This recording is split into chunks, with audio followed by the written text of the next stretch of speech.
So, ayan guys, so katawid na tayo. Ito yung MC Home Depot. So, ayan o. So, sarado na siya. Ito yung binibilan ko ng mga accessories eh. Yung Asian Home Hardware, wala na lahat.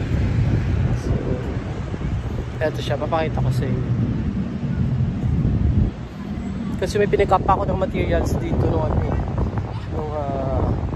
December. Tapos yun. Ayan na. Ayan siya. Wala na. Uptown Palazzo. So, siguro ito, malaking development na naman yung gagawin dito. Hindi natin alam kung commercial, residential. Pero sa area na to, mostly dito, commercial.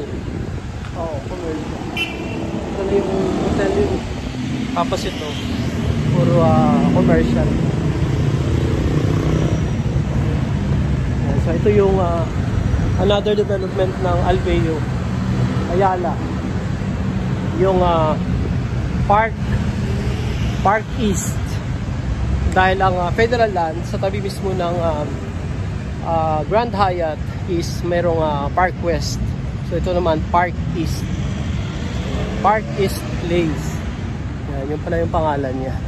Prime Central Living in BGC. So project po yan ng Alveo. Alam ko. Ayan, Alveo nga. So, yun. Pero Ayala din po yun. So, tingnan nyo po guys, mainit. Pero, pwede kang maglakad-lakad talaga dahil ang daming puno. Ayun o, malalaki na. Kaya maganda talaga itong ano na to eh. Nara na to. Pwede kang maglakad. So, yun. Ito naman, pag in-explore natin yung itong site na to, so magkikita naman natin dito yung uptown. And then, pag lumabas tayo doon na BGC, yun na yung malapit sa Guadalupe, no? So papakita din natin, doon tayo kakain. Maraming ano doon eh, maraming kainan.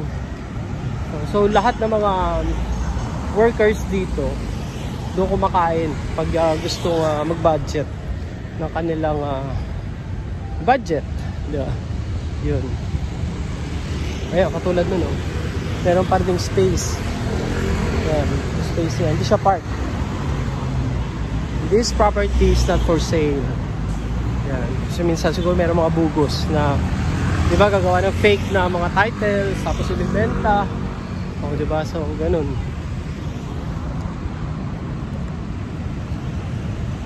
So dito tayo dadaan para madaanan natin yung Grand Hyatt.